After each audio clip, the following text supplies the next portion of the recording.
All right.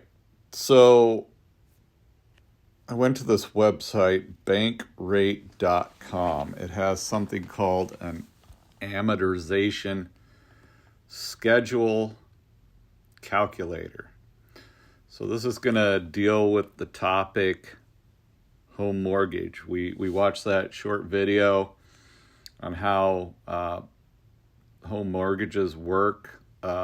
Just very, very basic video. So let's look at the depth of home mortgage. And I am not a banker. It's just, I've had a few mortgages over the years, so I know that it's something that's definitely fed by my paycheck.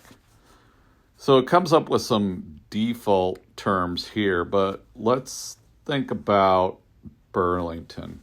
And Mr. Kipp could do a way better job with this than I could. But Mr. Kipp says that the median income in Burlington is $42,000. Now, if someone with a median income of $42,000 was going to comfortably buy a house, they say 2 years worth of income is a comfortable amount. So I'm going to take 42,000 times 2, which is 84,000. So I'm going to make that $84,000. Anymore, people that are not old like me, going out, getting their first mortgage, they're probably going to look at a term of 30 years. However, the longer the term, the more you're going to pay in interest, and you're going to see what interest looks like here in a moment. But we'll leave that at 30 years.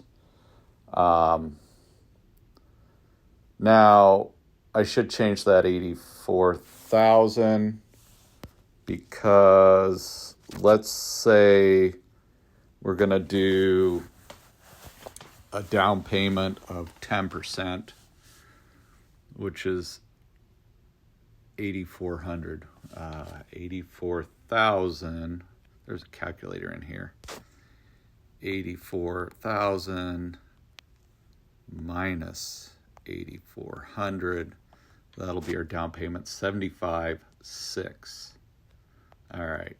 So I'm going to change that to 75,600 because you should at least put down 10%. Rule of thumb used to be 20%, but I don't think people save money the way they used to. So to come up with that $8,400 as a young adult might be a bit of a challenge. So medium in income, 42,000. We're buying a house for 84,000. We're putting 10% down. We're mortgaging 75,600. We're going to do a term of 30 years. Interest rate 4.5%, which is actually kind of high right now. So I'm going to make that a little bit lower. I'm going to do 3.375. You might be able to negotiate with your banker on that. Let's hit calculate. All right. So here's what our monthly payment looks like. $334.22. The total principal paid is 75,600.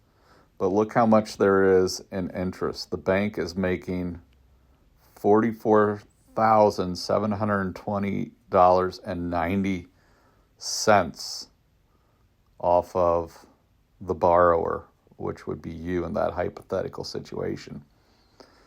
So here's an amortization schedule. This tells you month by month, year by year, what's being taken out in principal. That's the amount put towards the actual loan, and what's being taken out in interest. And a very young loan starts out with very low principal, very high interest.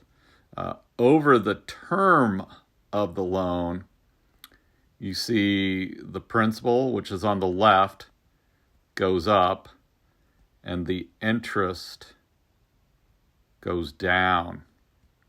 So you're really paying all of the interest up front within those, let's see where we're at 10 years. That's going to be 2030, 12/9/2030, right? So 10 years in, you're still paying, what was the left column? I forgot already. Principal. 10 years in, your principal has finally gone over your interest. So a good idea, if you can afford it, is to make extra payments, because when you make extra payments, that goes straight to the interest, since you're paying all that interest right away. So let's jump all the way down to 30 years from 2020 is going to be 2050. Let's see what the last payment's going to look like. 1209. All right. So your very last payment is all principal. It's only $1 in interest. So if you're budgeting as a young adult and if you can shorten the term or make extra payments, you're going to save a lot on interest, because as you can see way up here, look how much the loan is.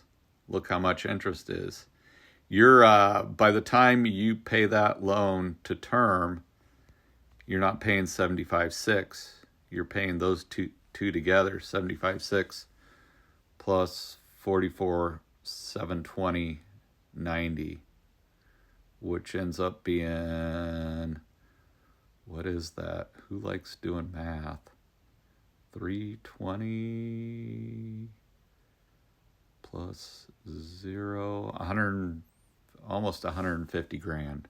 Almost 150 grand. Math is hard. Did I add that right? No, almost 140. I should add those together. 44,720 plus 75.6.